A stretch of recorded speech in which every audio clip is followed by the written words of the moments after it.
Salut à tous et bienvenue dans ce podcast où il y a Raphaël qui est avec moi. Bonjour Raphaël. Salut, salut. Raphaël qui m'a beaucoup aidé pour l'écriture de Attrape-Rêve Freedom. Donc vous allez écouter le chapitre 4 ce soir avec nous. On va débriefer, on va partager des choses, des anecdotes, on va raconter des vannes, on va peut-être rigoler par rapport à notre intonation de voix, mon intonation de voix sur l'audio. Et on va se mettre tout de suite donc en mode plein écran, comme ça vous pourrez voir directement où nous en sommes dans le flux audio, disons, dans la durée de l'audio. Et vous pouvez avancer un peu plus tard, regarder la vidéo en plusieurs fois parce que ça va être un petit peu long. C'est le but d'un podcast. On y va? Alors, Allez. est-ce que tu veux dire quelques mots à nos auditeurs juste avant? Non, pas pour l'instant. Pas On pour la- verra au fur et à oh, mesure. on dira au fur et à mesure, d'accord. C'était pour présenter Attrape-Rêve, c'est ce que sinon on leur laisse la surprise directe, hein.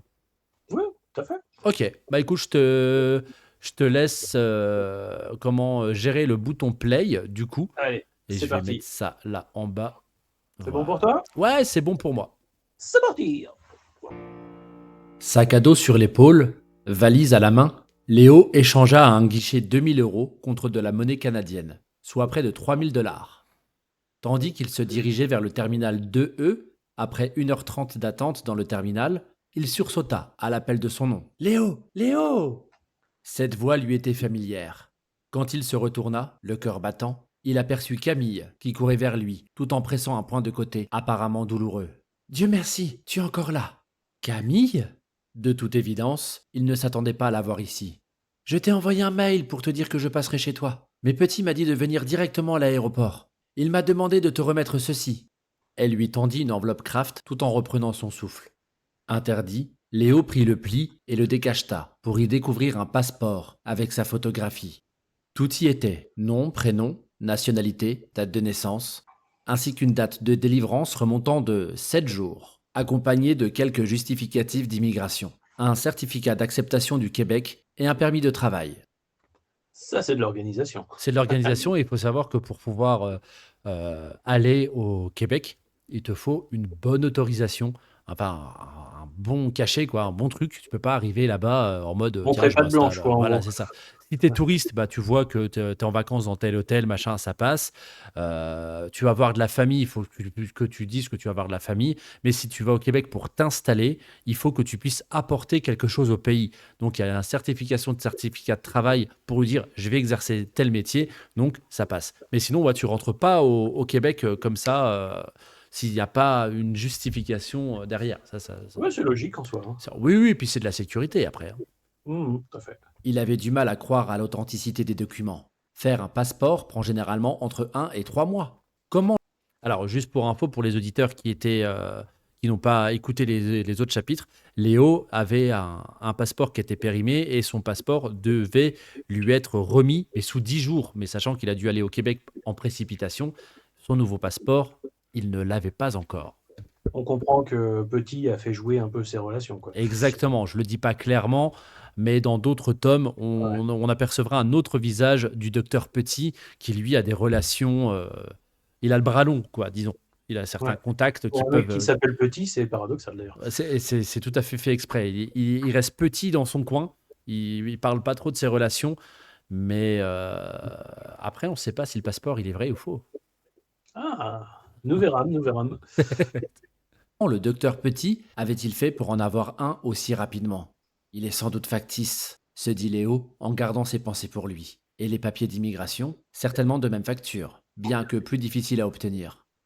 Son professeur avait probablement usé de ruses et d'autres artifices pour récolter ses empreintes digitales. À la fois étonné et apeuré par ces documents, Léo se rendit compte qu'il ignorait certaines facettes de son enseignant.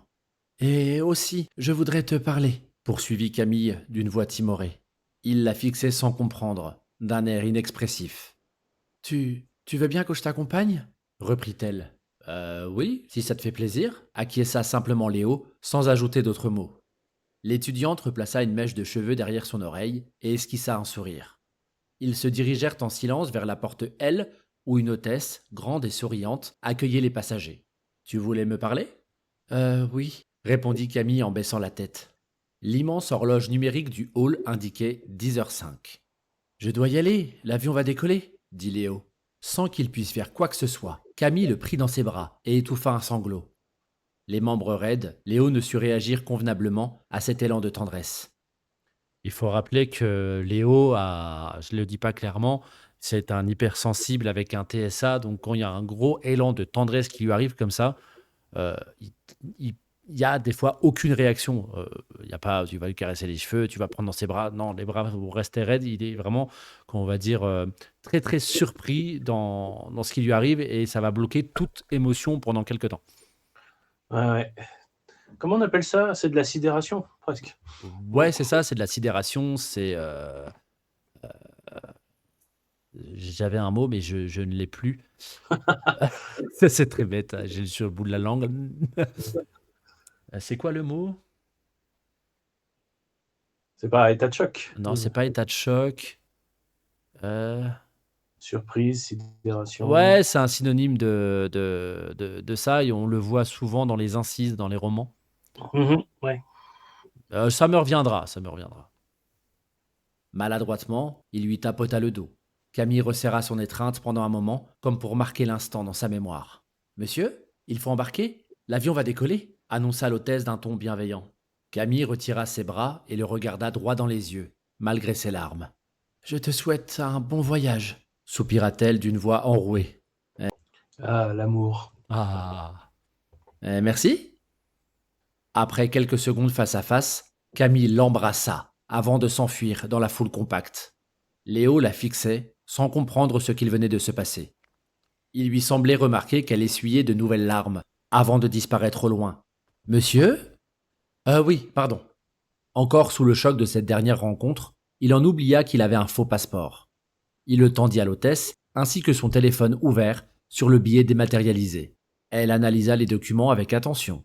Tout est en ordre, vous pouvez embarquer, annonça-t-elle en lui indiquant le chemin. Je pense à un truc très très rapidement. Ouais. On pourrait utiliser ce système-là pour que j'enregistre éventuellement les deux voix que tu voulais que j'essaye de faire. Euh, Tu sais, comme ça me permettrait de réagir directement à ce que disent les personnages. Il fallait que je te le dise tout de suite parce que je risquais d'oublier, mais Ouais, il n'y a pas de problème, non, pas de ouais, c'est souci. une façon de faire. Ce serait plus naturel. De devoir de réécouter en même temps que tu enregistres. Ouais, c'est ça. Il faudra que tu me notes ce que je suis censé dire à partir de telle phrase, la phrase juste avant, et puis ce que moi je suis censé dire, comment je suis censé le dire. Mais après, oui, je pourrais réagir plus naturellement. Ah, On essaiera de faire comme ça. tu vas avoir le contexte audio pour pouvoir adapter le timbre de ta voix, quoi. Exactement. D'accord. Ouais, ouais, bah, on À pourra son faire ça. tour, Léo observa son billet. Place 17. Parfait, juste devant le hublot. Il était le dernier à avoir embarqué dans l'appareil. Quelques passagers rangeaient encore leurs bagages dans les galeries au-dessus des sièges. Son téléphone à la main, il s'apprêtait à envoyer un message à Louise pour l'avertir de son départ, quand l'hôtesse revint vers lui. Je vous demanderai de couper votre appareil. Ah bien sûr, excusez-moi. L'employé repartit avec un sourire. À travers le hublot, Léo fixait l'énorme aile métallique de plus de 40 mètres de long. Les turbines tournaient à une vitesse vertigineuse pendant que l'appareil s'avançait sur le tarmac. Il s'adossa confortablement au fond de son siège tout en poussant un long soupir. Quand cela fut autorisé, il ralluma son cellulaire, en prenant le soin de le laisser en mode hors ligne. Alors, ce qui est très drôle, c'est quand tu veux enregistrer un soupir dans Audacity, c'est des fréquences qui sont assez spéciales, c'est considéré comme du Mhm. souffle. Et quand tu travailles le son et que tu enlèves tout ce qui est souffle, machin, tout ça, tu es obligé d'exagérer ton soupir pour qu'il paraisse naturel et plus faible à la fin de l'enregistrement. Sinon, Voilà. sinon, il s'entend presque pas. C'est assez pénible pour pas que tu entendes non plus le bruit du pont, le chut que tu as toujours derrière. Quand les outils se retournent contre toi. Ouais, c'est ça. Mais ce soupir-là, j'ai dû le faire au moins une dizaine de fois avant d'avoir ce résultat-là. Et je trouvais que bah, de mettre ce soupir audible dans l'audio, ça offrait un peu plus, un petit quelque chose, quoi, comme une ligne de dialogue. Mais j'ai galéré à l'enregistrer proprement. C'était vraiment une T'es pas galère. tombé dans les pommes à force. Non, c'est de- la suroxygénation. Le barbecue. Oh. Ah, ouais. Pour relire, Hop. relire son billet électronique. Paris-Montréal, 6 heures. Impossible à présent de faire demi-tour. Dans quelques heures, il allait atterrir dans un nouveau pays, résider dans une maison plutôt qu'un studio, et pourrait enfin revoir son père. Il ne s'était plus revu depuis que Léo était retourné en France, 6 mois auparavant. Un sentiment de culpabilité le frappa à l'idée qu'il aurait pu l'appeler plus souvent. Mais à chaque fois qu'il y pensait, il se faisait avoir avec les 6 heures de décalage avec le Québec. Le jet lag. C'est ça. 10h45. France. Au-dessus des côtes atlantiques. La France s'effaçait sous ses pieds. Il laissait derrière lui tout son passé, ses collègues de Sainte-Anne et Camille. Jamais il n'aurait cru qu'elle l'aurait rejoint à la dernière minute. Ses lèvres le picotaient encore. Il chassa ce dernier souvenir qu'il jugeait dénué d'intérêt. Elle était sympathique, certes, mais était trop normale à son goût. Alors là, celui qui n'a pas saisi qu'il y a un TSA qui se joue va se dire c'est un mufle ce garçon. Voilà. Voilà, il y a les normaux pensants et les neuroatypiques. Mais c'est Et pas ouais. dans le normal, dans le sens simplette, pas du tout. C'est C'est deux univers complètement différents qui coexistent. exactement, quand il y a quelqu'un qui a un TSA ou une personne HP qui dit bah, cette personne-là, elle est normale, c'est pas qu'il la dénigre, c'est que, comment on va dire, il n'y a pas cette Oui, le profondeur, fameux terme normaux-pensant, oui, c'est tout à ça, fait. ce relief dans les discussions, voilà, c'est pas du tout rabaissant au niveau de Camille. Il faut pas le prendre comme ça. C'est J'en juste sais une pas. façon de faire la distinction. C'est exactement. Mm. Il ne lui trouvait pas de personnalité et ne comprenait pas pourquoi elle s'était attachée à lui. Pour occuper les 6 heures de vol, Léo se laissa gagner par le sommeil en se coiffant de ses écouteurs. La musique instrumentale l'apaisait. Les solos de guitare électrique bourdonnaient dans ses tympans. Overdrive, wah-wah, tapping, chorus, vibrato. Toutes ces harmoniques le transportaient dans un monde qui lui appartenait. Camille s'effaça de ses pensées pour laisser place à un tableau musical, aux couleurs fluides et chatoyantes. Quand Léo se réveilla à 15h45, il se rendit compte qu'il avait dormi presque tout le voyage. Son téléphone diffusait le mythique solo de Santana, Europa, de 1976. Donc pour des raisons évidentes de droit d'auteur, je n'avais absolument pas le droit de mettre cette musique-là, et ça m'embête très très fortement parce que ça aurait apporté vraiment plus de cachet d'entendre vraiment ce solo qui se finit au moment où il y avait la narration, mais je pense que pour avoir le droit d'utiliser cette musique-là dans un livre audio, je devais en avoir pour 15 ans juste pour rembourser les droits d'auteur. Donc, un jour, peut-être, juste, si tu peux faire une version YouTube, ça te démonétise, mais t'as rien à payer. Voilà, c'est Juste ça. pour qu'on se rende compte de l'effet que ça donne, mais ouais. Ouais, mais ouais, là, je risque de me faire striker sur la chaîne et d'avoir un avertissement directement, même pour 30 secondes. Hein, c'est un truc. Même si c'est précisé que ouais, ok. Après, voilà, je perds ma monétisation, mais YouTube garde un œil sur toi du coup pour les futures Je ne savais pas que monétisations. c'était fiché après. C'est-à-dire que la vidéo là sera démonétisée, mais tes futures vidéos risquent d'être démonétisées à cause de celle-là. Tu peux avoir un avertissement qui peut durer quelques semaines, quelques trucs. Donc tu vas ressortir des vidéos pour montrer patte blanche et que tu veux plus faire de conneries avant de recevoir une autre monétisation. Quoi qu'il en Ça soit, marche. cette chaîne n'est pas monétisée quand vous écoutez ce podcast. Donc en soi, je crains rien, mais autant être bon élève dès le départ sur les réseaux, quoi. Il attendit encore un peu, juste pour laisser au morceau le temps de se finir. Puis, voyant l'hôtesse arriver vers lui, il coupa son appareil, qu'il rangea dans sa poche, pour ne pas être pris une nouvelle fois en faute. L'ambiance dans l'avion devenait de plus en plus active. Les passagers discutaient, riaient et étaient excités à l'idée d'atterrir.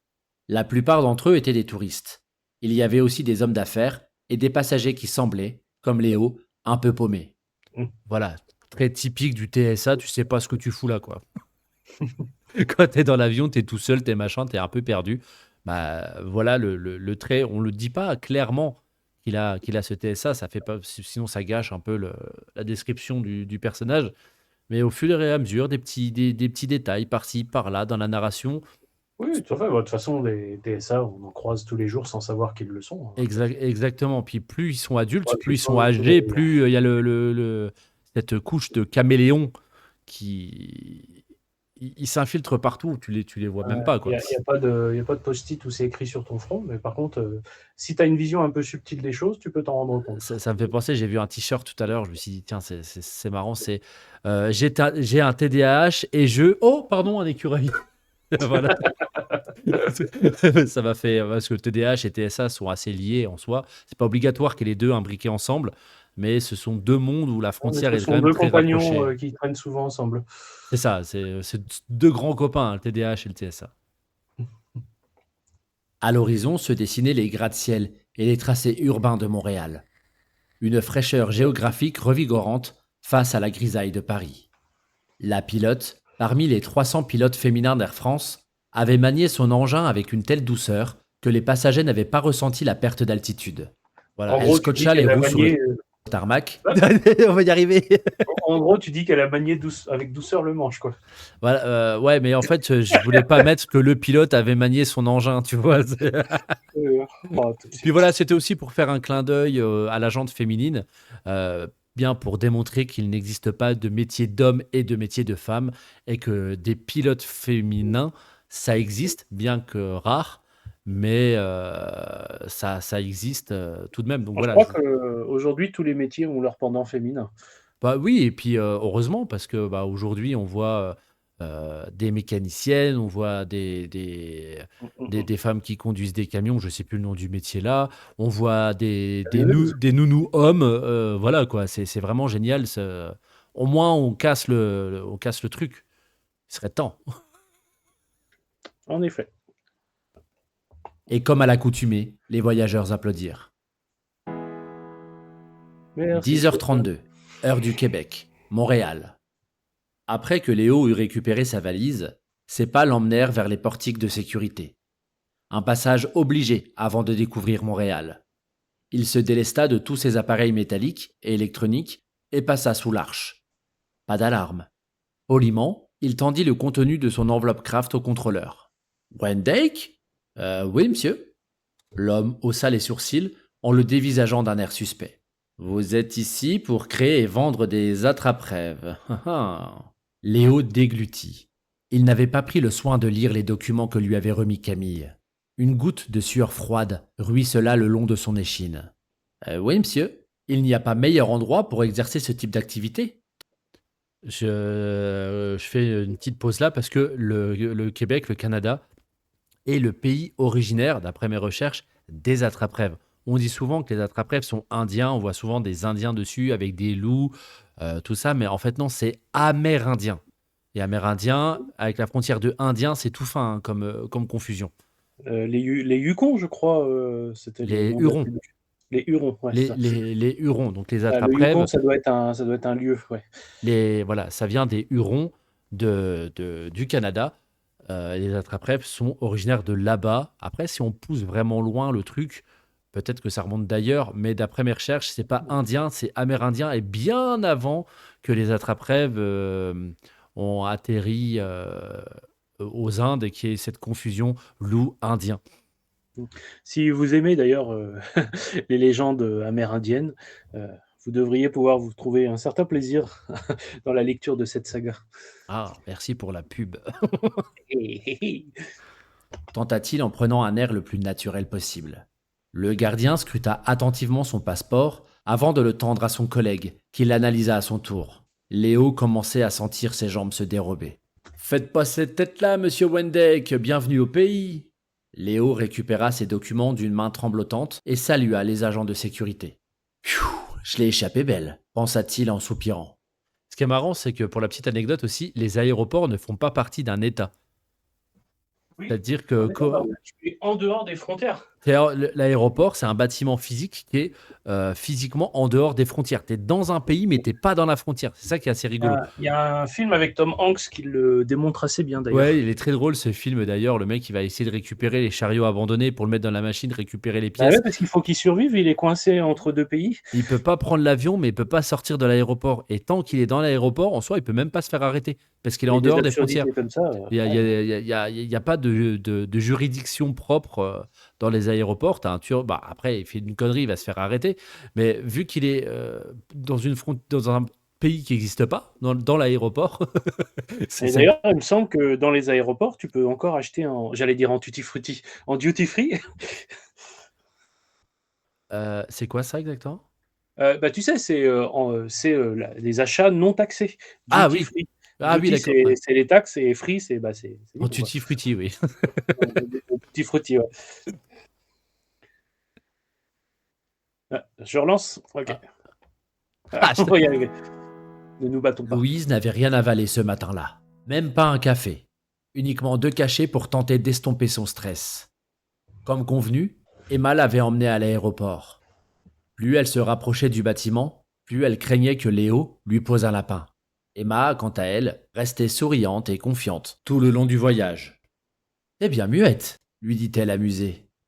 Louise ne répondit pas. Elle regardait droit devant, en espérant voir Léo le plus vite possible. 10h45. « Viens, on va à la biscuiterie. Peut-être qu'il est déjà sur place. » Louise suivit son amie sans sourciller. Léo se dirigea vers l'immense hall où les lumières orange et ocre du matin se déversaient à travers le toit en verre de l'aéroport. Sa nouvelle vie à Montréal allait pouvoir commencer. Debout et immobile, il cherchait Louise du regard. Il se concentra alors sur toutes les femmes blondes aux alentours, accompagnées d'une autre femme. Sans s'en rendre compte, il se tapotait les doigts frénétiquement. Voilà, autre indice de personnes qui ont un TSA, par exemple. Se tapoter les doigts, se tripoter les oreilles, se tapoter les doigts, se taper la main contre le flanc de la cuisse. Voilà, il y en a des dizaines. Il y a même des gens qui ont un élastique qui font claquer sur leur poignet pour éviter de se faire du mal, du coup, et ça canalise vraiment bien le débordement d'émotions. Tous les tics, les tocs, les gestes un peu qu'on a tendance à faire quand on est un peu anxieux. C'est ça. Souvent, les personnes avec des TSA les pratiquent en permanence. Et il y en a même qui se grattent le bras à s'enseigner. Ça peut aller très loin, hein, ce genre de geste. Ça dépend effectivement du niveau de l'empreinte de l'empreinte ou de l'emprise de l'autisme. C'est ça. Dans son esprit. L'angoisse lui enserrait la gorge. Tandis qu'il s'avançait d'un pas lent en se concentrant sur les personnes autour de lui, il bouscula quelques couples et trébucha sur une valise. « On aurait dû faire un panneau comme dans les films », remarqua Emma devant l'entrée de la boulangerie. « On n'aurait été pas fine avec notre panneau « Léo sans qu'il arrive ». Tais-toi donc, je crois que je l'ai trouvé. Louise scruta dans la foule, mais il lui était impossible de reconnaître qui que ce soit. « Là-bas !» s'écria Emma. « Il a l'air perdu et regarde dans tous les sens. » La blonde fit de grands gestes de la main dans sa direction pour l'inviter à s'approcher. « Youhou, Léo, on est là !» Oh, c'est un peu ça, mais... moi, avec cette voix... Un peu plus loin, sur sa gauche, Léo aperçut la biscuiterie, la fameuse boulangerie servant de lieu de rendez-vous, fière d'arborer, artisan biscuitier depuis 1977, sous son enseigne. Beaucoup de clients patientaient devant le comptoir, ce qui rendait difficile l'identification des filles. Tout à coup, une femme accolée contre la vitrine lui fit de grands signes de la main. Léo se dirigea vers elle sans vraiment y croire. « Tu peux refaire ton petit coucou, là ?» Ah, tu veux que je le fasse ? Ouais, vas-y. Youhou, Léo, c'est nous. « Regarde, il s'en vient vers nous. Je suis sûr que c'est lui, » lança Emma. Louise étouffa une exclamation. C'était bien lui, le Léo qu'elle avait rencontré sur Zebramit, il y a quelques jours. Un sentiment d'allégresse l'envahit soudain. Si elle n'avait pas eu les pieds sur terre, elle s'en serait envolée. Le poids du doute venait de disparaître, atteignant la boule qui lui pesait sur l'estomac. Léo s'avança vers la boutique. Effectivement, ce ne pouvait être qu'elle. La fille qui accompagnait Louise ne passait effectivement pas inaperçue. Elle avait des allures de star hollywoodienne, de superbes cheveux blonds et des yeux d'un bleu profond. Son sourire Colgate ne le laissa pas indifférent. Alors, je ne sais pas ce que tu en penses de cette expression. Alors moi, j'aurais plutôt parlé de sourire ultra bright, mais ça fonctionne aussi. Sourire Colgate, voilà. Bon, tu utilises une marque pour faire une expression, pourquoi pas, ça se voit souvent dans les romans, on comprend tout de suite. Mais voilà, je me suis dit, je tente un truc. C'est un postulat qui fonctionne, après tout. Exactement. Caché.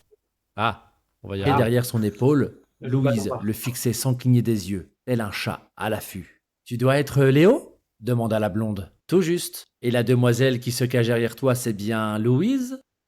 D'un geste, Emma s'écarta pour imposer à son amie de se montrer au grand jour. Ses joues étaient rouges et un sourire naturel et timide se dessinait sur ses lèvres. Elle a perdu sa langue depuis qu'elle est montée dans l'auto. « Arrête! J'aimerais bien t'y voir, toi, à ma place. »« Je ne vais pas te manger ?» plaisanta Léo pour tenter de la détendre. « Toi, peut-être pas, mais Louise, si ?» Léo éclata de rire quand Louise frappa l'épaule de son ami avec un mélange de colère et d'amusement. « La scène-là, est-ce que tu la vois dans ta tête? Pour moi, elle me fait extrêmement marrer et je trouve qu'elle est totalement réaliste avec tu sais, la copine qui est bien extravagante, puis l'autre Oui, super, oui, tout à super fait. Non, mais ça me timide. paraît naturel, hein, ça fonctionne bien. Tu vois l'autre qui tape sur le truc, mais arrête! Tu me tapes la fiche. Ouais, c'est carrément ça. Ouais.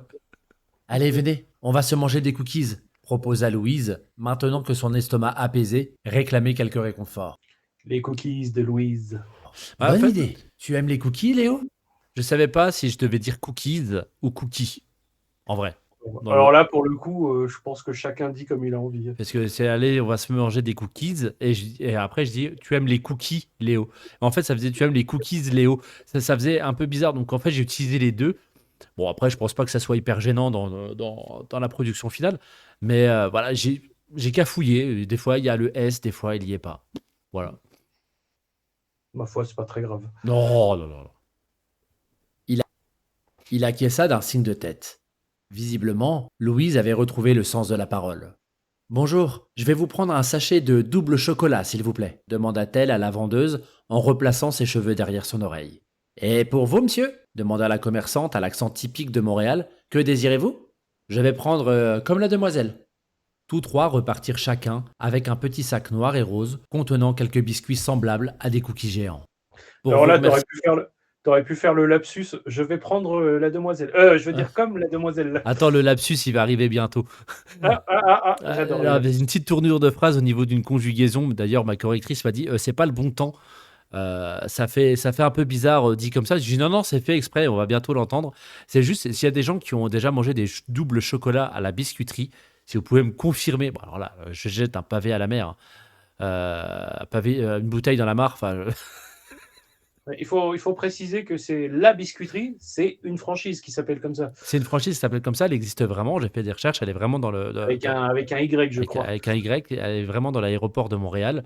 Et sur leur site internet, on peut voir toutes les viennoiseries et cookies qu'ils vendent. Et apparemment, ça se vend dans un sachet noir et rose. Donc après, quand je l'ai écrit, c'était il y a 4 ans, hein, ce roman. Ça a peut-être changé d'ici là. Mais voilà, tous ces éléments-là que vous venez d'écouter sont tirés de faits réels. La biscuiterie existe, les cookies géants existent, le sachet noir et rose existe. Même si c'est du réalisme magique, j'ai quand même mis un point d'honneur sur le réalisme du monde moderne de cette histoire. Merci d'être venu à l'aéroport. Je vous propose de venir prendre le petit déjeuner chez moi, suggéra Léo aux deux filles. Elles se regardèrent, visiblement amusées. Bredouilla Louise. Emma lui donna un coup de coude dans les côtes pour l'inciter à accepter. Je n'aurai pas grand-chose, voire pas de meubles, mais ça peut être sympa quand même, histoire de faire connaissance. Et où habites-tu demanda la blonde. Bien que Louise le susse déjà. Voilà. Encore est-il fallu qu'il le sachiesse. Voilà. C'est ici, bien que Louise le savait déjà. Ok, mais voilà, bien que Louise le suce déjà, voilà la petite blague que je voulais mettre dedans. Et effectivement, c'est une blague qui est en cohérence avec l'histoire. Attention. On peut dire que c'est une blague bien léchée, pour le coup. Oula, on va peut-être s'arrêter là. Quoique, on est au-delà, on est presque une demi-heure, on peut faire des blagues et tout. T'as mis le petit logo Rated 18, là. Non, pas encore, mais la vidéo sera classée n'est pas conçue pour les enfants. Oh. Ça suffira. Elle n'avait pas osé lui poser la question. Au 870 de la rue Poirier, Louise se figea sur place, prise d'un vertige. Le camion qu'elle avait repéré s'était bien rendu à ce numéro. Vous montez tous les deux à l'arrière proposa Emma en déverrouillant d'un geste une vieille Nissan Micra. Léo et Louise se regardèrent sans dire mot. Puis ce fut Léo qui brisa le silence. Tu m'emmènes jusqu'à chez moi, je ne vais pas faire mon difficile. Il déposa son sac à ses pieds et Louise prit place à côté de lui.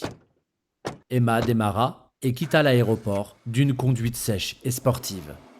On sera arrivé dans une demi-heure, affirma-t-elle.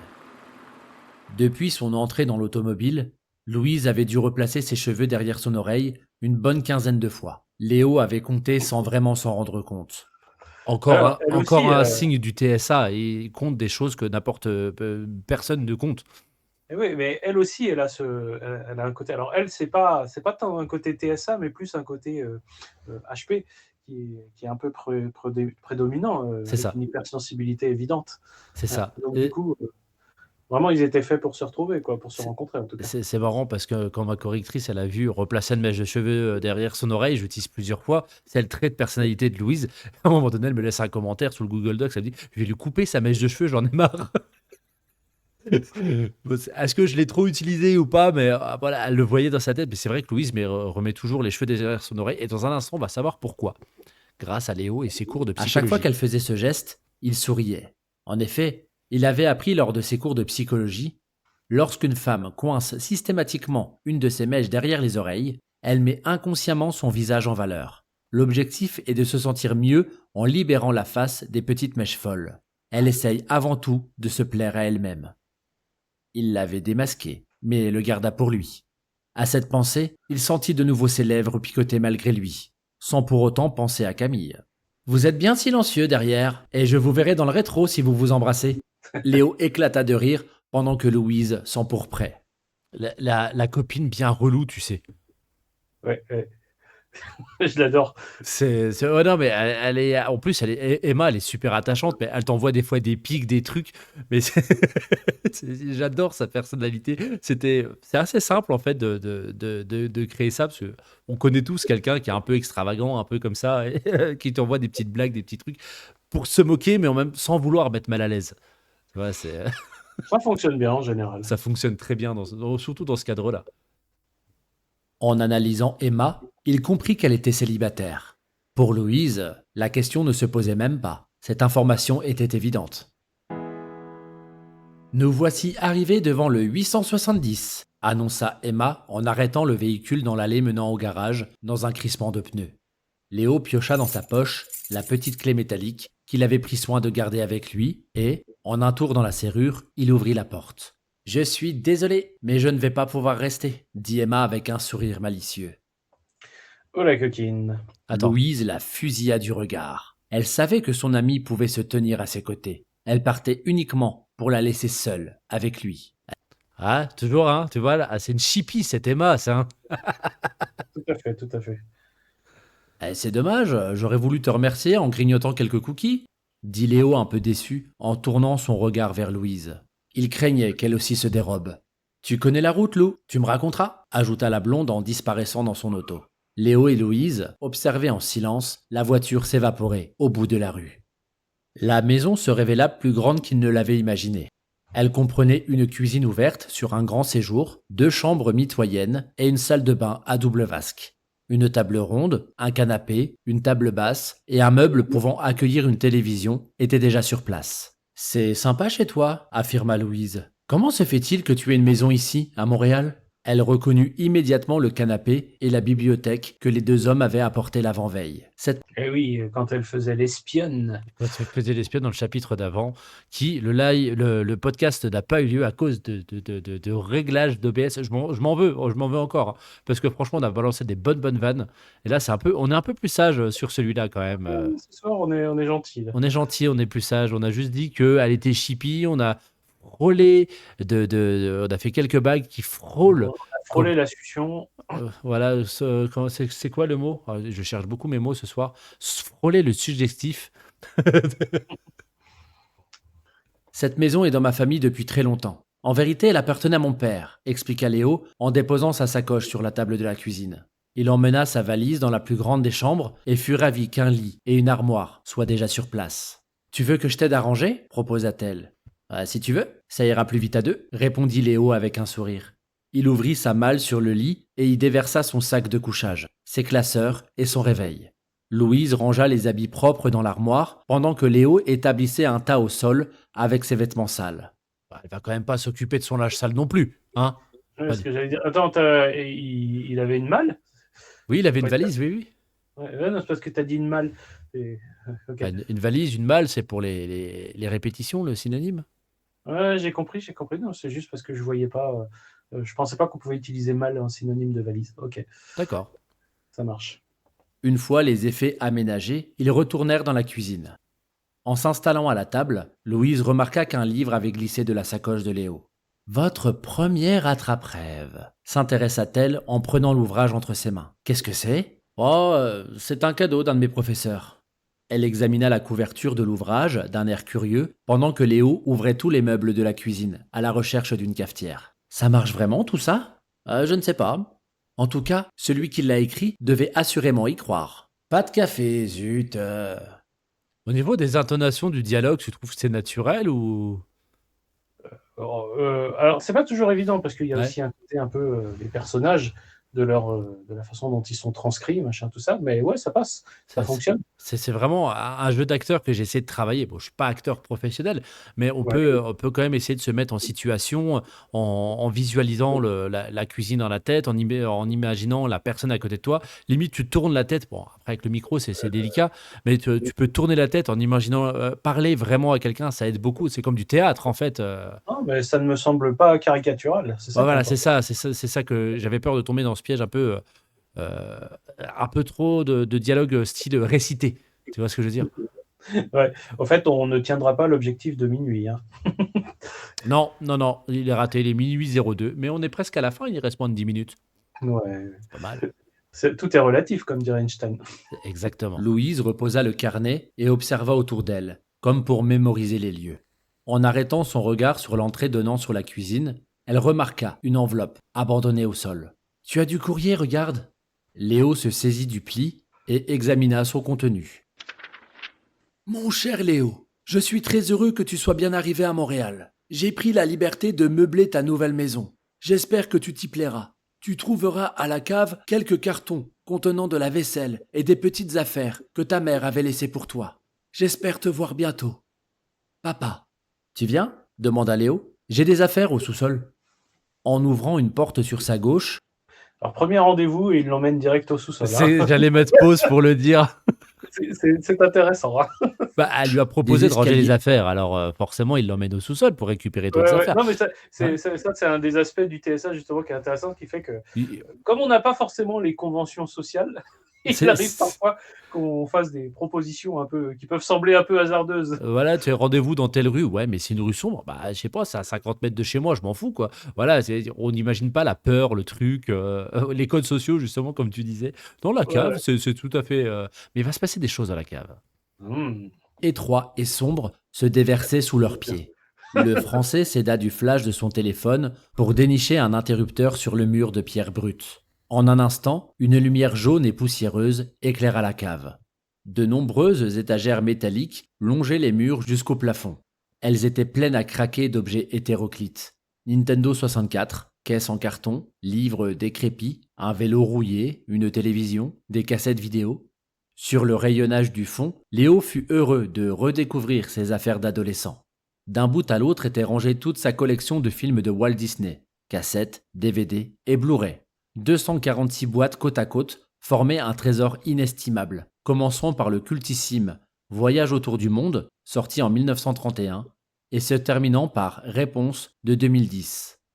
Voilà, petit moment culture, vous avez les dates, les trucs.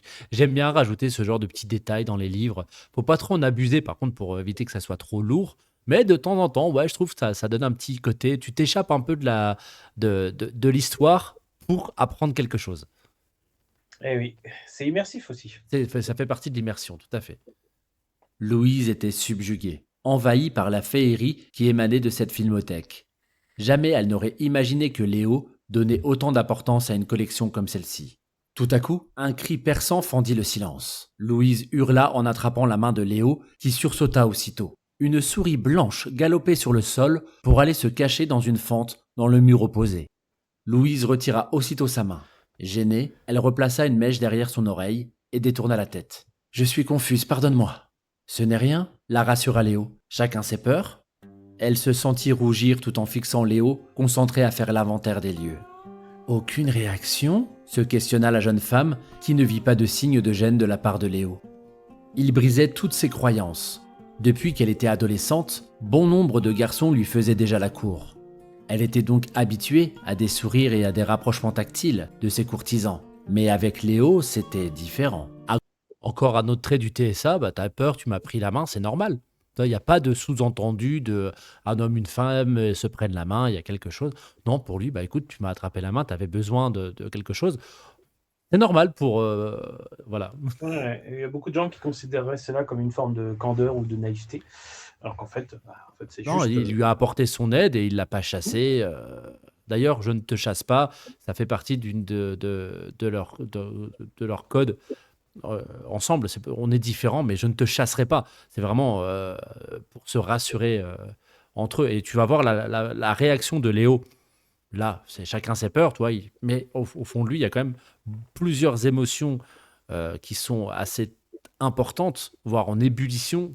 Et il ne sait pas gérer Oui, ça parce du tout. que effectivement, quand on est face à une personne qui a un TSA, on aura tendance à croire qu'elle ne ressent rien parce qu'elle a l'air assez en surface, tu vois, on est vraiment dans du calme, un peu comme les canards, tu vois, en surface, c'est très calme, alors qu'en fait, en profondeur, on pagaie à mort, quoi. Je fais cette comparaison-ci, mais plutôt avec les cygnes. Oui, Les cygnes, tu les vois immobiles, mais sous l'eau, ça remue les pattes, mais c'est un truc de fou. c'est donc un signe de TSA. Exactement, oh, la vache, bien joué. Croire qu'il ne la calculait même pas. Il fixait, sans vraiment la regarder, la vieille télévision posée à même le sol. Il tentait de comprendre et d'encaisser ce qui venait de se passer. Jamais Léo n'avait ressenti une telle chaleur humaine dans sa paume. Aucun mot ne lui... C'est vrai qu'il y a une sacrée différence de réaction par rapport avec Camille. Ah bah oui, là, c'est justement, je voulais faire le contraste avec Ouais, Camille c'est qui pour ça que la l'embrasse scène et avec Camille est l'élève intéressante. qui picote, mais à la limite, il s'en fout. Mais là, On est presque dans une forme de setup payoff, mais émotionnel. c'est exactement ça. Mm. parvenait pour décrire cette sensation. Le baiser de Camille faisait pâle figure face au toucher de Louise, de sa main dans la sienne. Ce fut comme une douce décharge électrique, une chaleur enivrante, parmi celles qui provoquent instantanément une accoutumance. Voilà, tu parlais de Camille, et ben effectivement, tu vois, j'ai fait le petit rapprochement, le petit clin d'œil, le payoff du coup avec Camille, le payoff sensationnel. Non, c'est pas le mot. euh, C'est le setup. Sensoriel. Voilà, le Ah, payoff sensoriel par rapport à Camille. Mhm. Tu m'aides à remonter quelques affaires demanda-t-il Attention, Louise peut provoquer une accoutumance. Exactement. pour briser le silence. Oui, bien sûr. Ils firent quelques voyages entre la cave et la cuisine pour apporter des cartons de vaisselle, d'aliments de longue durée, la télévision et quelques DVD au rez-de-chaussée. Léo fit son dernier voyage pour prendre la console et quelques cartouches, Mario Kart, Super Smash Bros et Tony Hawk's Skateboarding. Pour les gamers puristes, ce sont vraiment 3 jeux réels qui sont sortis sur la N64. Et les jeux ne sont pas sortis par hasard parce que ça fait partie de mes jeux de mon enfance. Exactement. Il y a toujours une trace de l'auteur dedans. Il met toujours une partie de son âme, une partie de sa personnalité, une partie de sa vie. Le lecteur le voit pas forcément, mais quand il y a des petits détails comme ça, on peut se dire ah tiens peut-être qu'il jouait à ça, ou des fois pas du tout parce qu'on se trompe. Il y a toujours dans les romans à un moment donné un truc que l'auteur a vécu dans son passé ou qu'il aime bien. On peut toujours dire que dans un livre, un auteur se délivre. Voilà, c'est un auteur qui se livre, c'est comme un canard qui se confie. Exactement. Et ça marche pas avec le signe pour le coup. Non, effectivement. J'ai trouvé du café, tu en veux? Oui, mais vous les Français, vos cafés sont trop petits. Ils se boivent en 2 gorgées. Léo sourit et remplaça la petite. Très rapidement, anecdote NCIS, quand tu vois les personnages qui boivent du café à l'américaine, machin, le truc, c'est des trucs d'un litre et demi. Mais c'est exactement ça. Allongé, allongé, allongé, quoi. C'était dans un spectacle de Linda Lemay, la chanteuse. Elle Ouais. faisait des petites. Elle faisait une chanson sur les Français et elle disait avec vos cafés qui se boivent en 2 gorgées. Donc, ça, c'est un clin d'œil à Linda Lemay, justement, une chanteuse que j'aime beaucoup. Ces textes très profonds, même certains qui donnent envie de pleurer.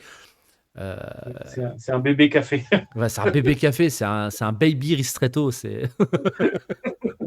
tasse qu'il avait prise dans un placard par un mug. Il plaça une cafetière italienne, trouvée dans le fond d'un carton, sur une plaque chauffante. Assis l'un en face de l'autre, ils dégustèrent leurs cookies en silence. Sur Internet, il est aisé d'engager une conversation. Après avoir lancé un sujet, si votre interlocuteur ne vous inspire pas confiance, vous pouvez simplement l'ignorer et le bloquer. Mais face à face, vos malaises, vos secrets, votre physique, votre personnalité sont des éléments que l'on ne peut plus filtrer, cachés derrière un écran. Léo observait, de son point de vue, une jeune femme fascinante. Il n'aurait pu expliquer pourquoi. Peut-être étaient-ce ses yeux pétillants ou son charisme étrange. Elle avait constamment un regard vif et rond, et ne clignait quasiment pas des yeux. De son côté, Louise contemplait un homme particulier. Il ne dévisageait pas sa poitrine ou ses fesses, non. C'était comme s'il s'apprivoisait autrement, au-delà des normes. Louise n'aurait pu se l'expliquer. Elle ne voulait pas le croquer juste par plaisir, comme avec les autres. Non, pas lui, pas Léo. En plus de s'être interdit de tomber amoureuse, de façon générale, voilà qu'elle s'imposait des barrières sexuelles avec lui. Voilà, le côté que les deux inconnus s'apprivoisent autrement, c'est vraiment le signe de deux personnes neuro-atypiques qui essayent de se comprendre sans se parler. Ouais, bah, tu fais quoi dans la vie? C'est comment machin, toi? Il y a plein de questions qui. Non, eux, c'est pas vraiment le sujet de. C'est des questions banales. C'est pour ça que quand comment on va dire, je rebondis sur Camille, quand il disait que c'était quelqu'un de normal, bah, les questions de météo, les questions tu fais quoi dans la vie, machin, c'est des questions de meublage pour un TSA. Il n'y a pas de profondeur, il n'y a pas de comment, ouais, de discussion riche. Et là, bah, Léo et Louise ne posent pas ce genre de questions parce qu'ils savent que ça va pas enrichir la discussion. Donc, ils préfèrent rester muets. Et c'est souvent effectivement ces petites discussions qui permettent de s'éloigner un petit peu des émotions qu'on a, qui permettent d'entamer la conversation. Effectivement, quand on a un TSA, on a tendance à considérer ça comme quelque chose d'un peu stérile. Ce qui peut d'ailleurs se ressentir dans une relation, parce que parfois l'autre a besoin, tu vois, de se sentir écouté. Et ces petites conversations, c'est une façon d'expérimenter la chose, surtout quand tu rencontres une nouvelle personne. Mais bon, Et des fois, là, ils ont l'air d'être au diapason, tu vois. tu peux lire tellement plus de choses sur un visage que par tes oreilles. Bien sûr, mais tout le monde ne fonctionne pas comme ça, c'est ça que je voulais dire. C'est exactement, mais c'est le fait de mettre des personnages comme ça dans un roman, sans dire, attention, et se justifier, lui il est TSA, lui il est HPI, lui il est HPE. Non, faut pas le dire, faut vraiment décrire de manière subtile ces Tout petits à fait. détails. Par contre, ça a ceci d'intéressant que quand une personne, on va dire normopensante, rencontre une personne qui a un TSA, elle peut avoir l'impression que la personne ou l'ignore ou ne fait pas attention à elle, en ne réagissant pas, en n'ayant pas l'air de réagir à ces petites mimiques, à ces petites phrases, à ces petites questions, tout ça. Rien à redire? Non, c'est bon? Non, je reprends. Ça marche. Le petit déjeuner prit fin vers 11 heures. Leur conversation n'avait pas été riche et avait provoqué un malaise perceptible. Au plaisir, dit Léo quand Louise s'apprêta à partir. Tu vois, c'est un peu ça aussi, ce malaise, ce sentiment de malaise. Il peut venir Exactement. aussi. Tu reviens quand tu veux. Une fois ma maison aménagée, elle sera plus confortable. Louise se força à sourire et quitta les lieux.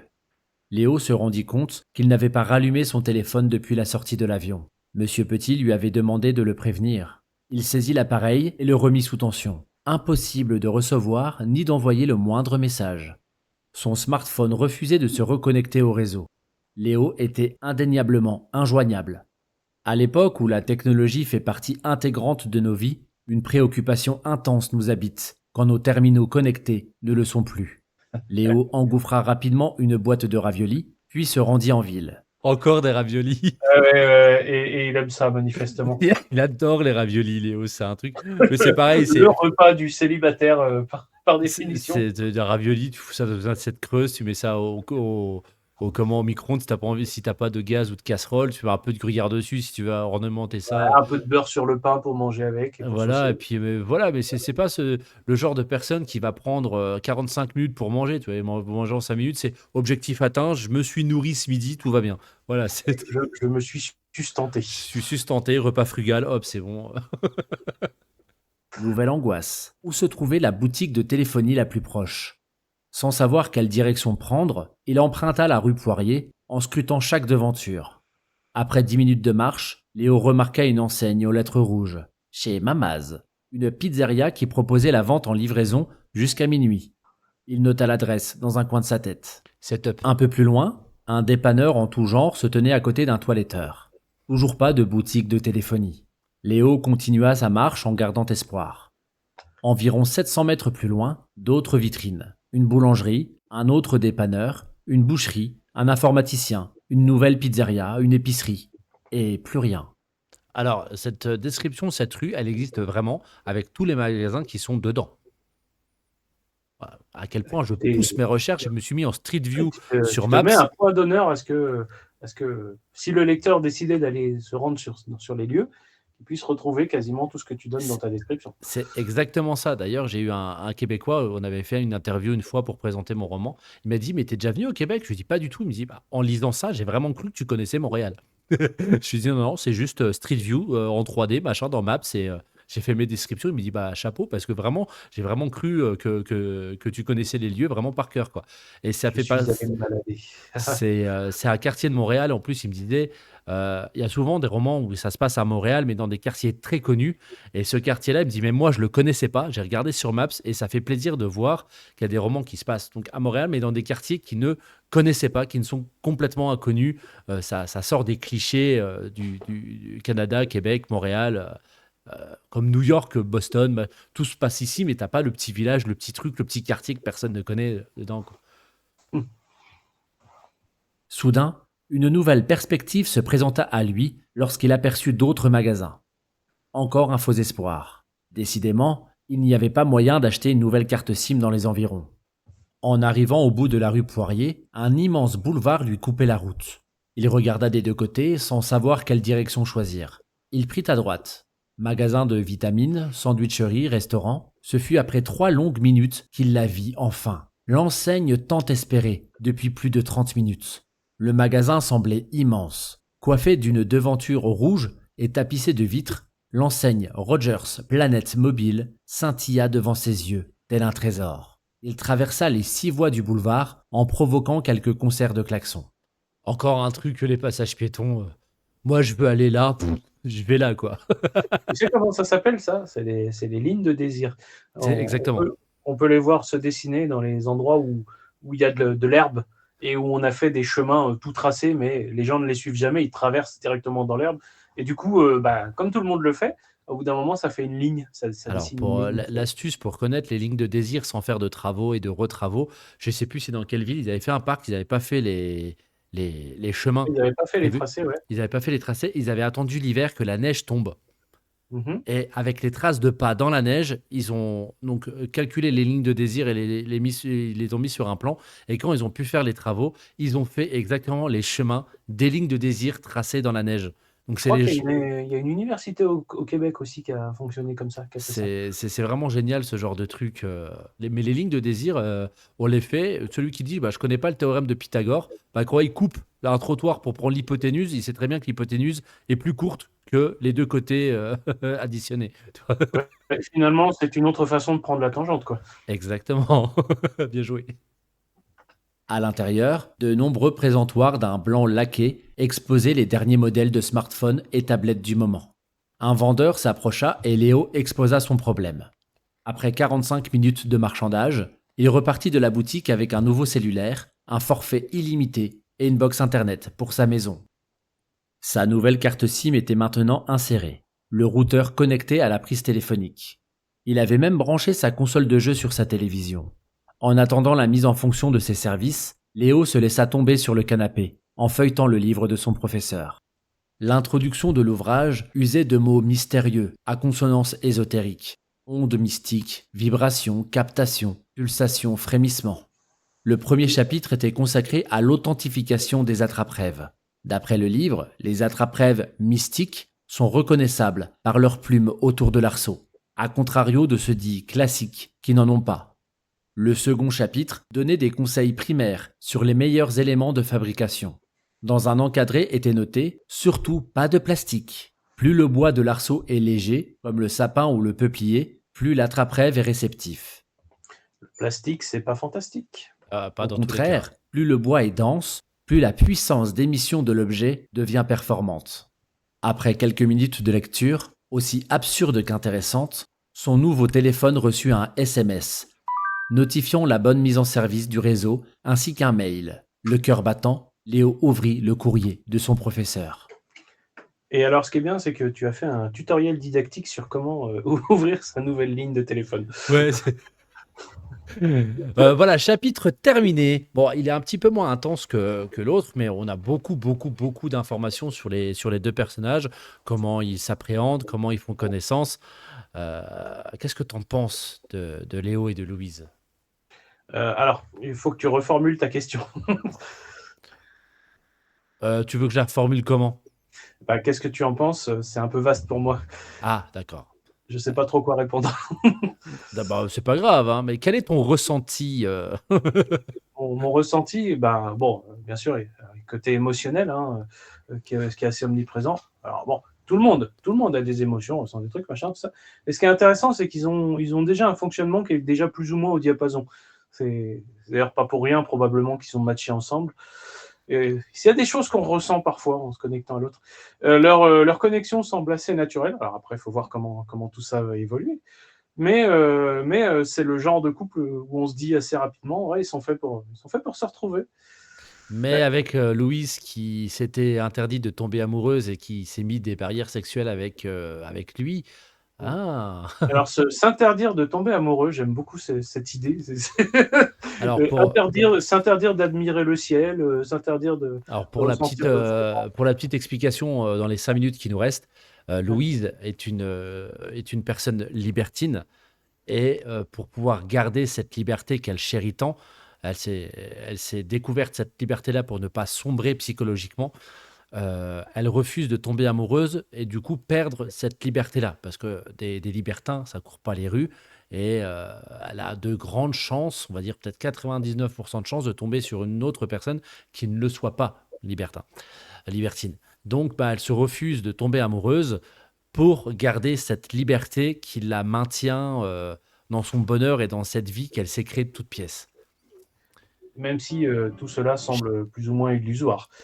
Il y a un truc que je pense pas que tu l'aies fait exprès, mais cela dit, on fait souvent des choses sans s'en rendre compte de façon instinctive. L'endroit où elle va donc pour j'allais dire pour perpétrer, pour commettre, oh, les mots qui viennent, pour faire ces petits moments de libertinage s'appelle le Red and Blue. Ouais. Ouais, ok. Jusqu'à présent, tout va bien.